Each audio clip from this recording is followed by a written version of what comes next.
Siapapun pasti menginginkan doanya terkabul.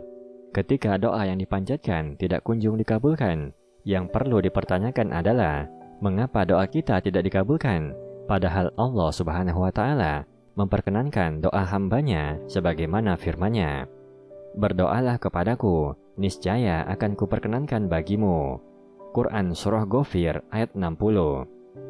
Banyak orang yang berdoa namun melakukan perbuatan yang menyebabkan doa mereka ditolak dan tidak terkabul. Padahal apabila mereka meninggalkan perbuatan tersebut, doa mereka akan mudah diijabah oleh Allah Subhanahu wa Ta'ala. Lantas apa saja yang membuat sebuah doa terhalang atau tidak dikabulkan?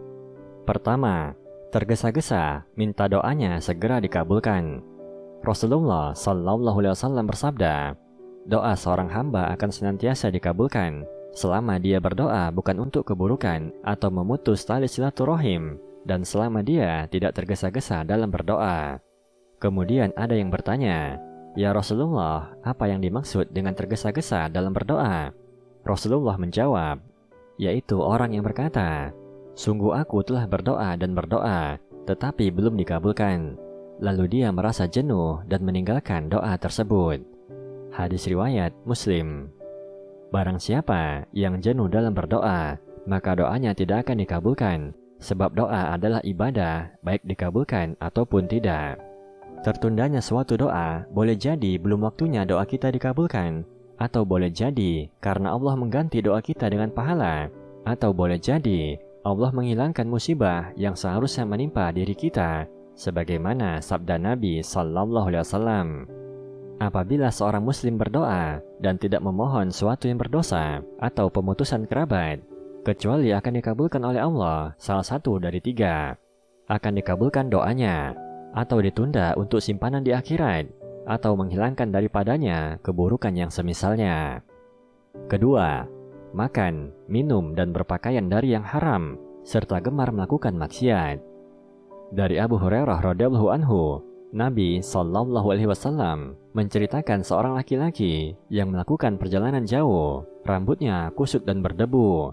Lalu ia berdoa, mengangkat kedua tangannya ke langit seraya berkata, "Ya Rob, ya Rob." Sementara makanannya haram, minumannya haram, pakaiannya haram, dan dagingnya tumbuh dari yang haram, maka bagaimana mungkin doanya dikabulkan? Hadis riwayat Muslim. Pada zaman sekarang ini, berapa banyak orang yang memakan makanan haram, minuman dan pakaian yang haram, baik dari hasil riba, zina, perjudian, suap, dan yang lainnya. Mereka berdoa dan menyangka doanya terangkat ke langit, padahal dosa mereka telah menutup jalannya doa. Maka tentunya kesolehan mempengaruhi terkabulnya doa, sebagaimana kemaksiatan menghalangi doa.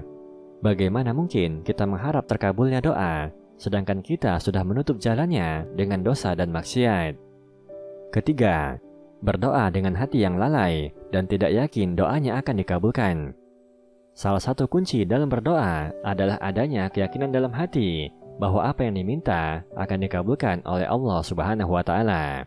Rasulullah Sallallahu Alaihi Wasallam bersabda, "Berdoalah kepada Allah dalam keadaan yakin akan dikabulkan, dan ketahuilah bahwa Allah tidak mengabulkan doa dari hati yang lalai." Hadis riwayat Tirmizi. Orang yang berdoa tapi berprasangka bahwa doanya tidak terkabul, maka doanya tidak akan dikabulkan. Keempat, tidak bersungguh-sungguh dalam berdoa.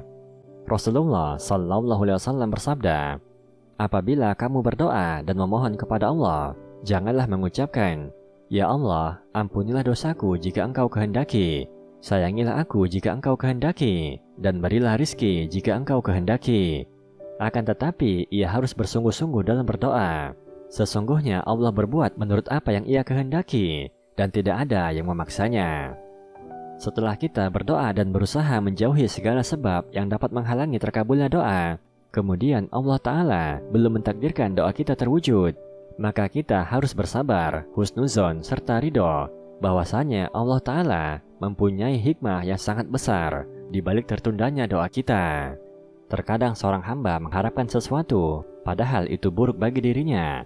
Sebaliknya, terkadang seorang hamba membenci sesuatu, padahal sebenarnya itu baik bagi dirinya.